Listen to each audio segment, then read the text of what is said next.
Found my partner's secret messages with their ex. The coffee machine gurgled like it always did at 7:15 a.m., sputtering out the last of the dark roast into my number one wife mug. Jake stumbled into the kitchen, his hair sleep mussed, and kissed the top of my head.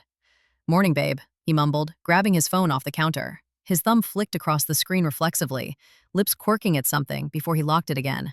It was the third time that week he'd smiled at his phone before saying good morning to me. The changes were small at first. Texts answered face down, weekday overtime that left him distant and fatigued. A new cologne he claimed was a free sample from work.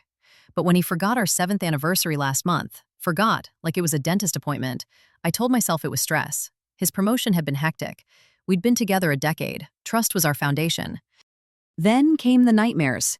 3 nights in a row, he'd bolted upright at 3 a.m., breath ragged, and muttered, "Just a bad dream," before rolling away from me.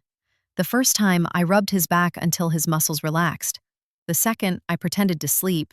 The third, I caught the name Emily slipping out in his sleep-mumbled apology. Emily, his college girlfriend, the one he'd called a chapter I'm glad is closed years ago. Last night, he left his laptop open on the couch. I was searching for a recipe when the Slack notification popped up. "Emily, can't stop thinking about last week. When can I see you again?" My stomach dropped. The cursor hovered over the message thread. I shouldn't, but then another line appeared. "Jake, soon, I'll figure it out."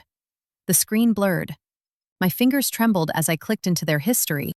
Days of messages, inside jokes about their old campus bar, hearts next to weekend plans labeled work conferences, a photo of her in a lace camisole he'd replied to with, "Stunning, always." Worst of all, a thread from 2 months ago, after he'd held me through a pregnancy scare, whispering, "We'll try again when things calm down." "Emily, I miss us." "Jake, I miss you too." I must have made a sound. Jake appeared in the doorway, shower-damp hair dripping onto his shirt. "What are you—" He froze. I didn't recognize my own voice. "How long?" He said it wasn't physical. Said Emily reached out when her engagement ended and he fell into old habits. He cried while I sat numb on our floral couch, the one we'd bought after adopting our dog, the one he'd kissed me on just last weekend.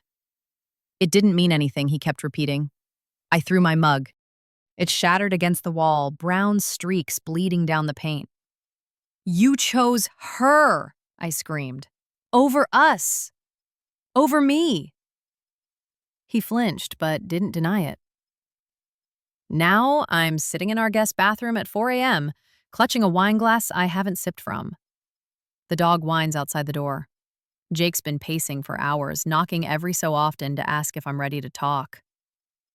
I don't know what's worse, the betrayal or the part of me that still wants to believe him, that wants to stitch this hole in our life and pretend I never saw those messages. But then I remember the photo of Emily. The hearts, the way he smiled at his phone before kissing me good morning.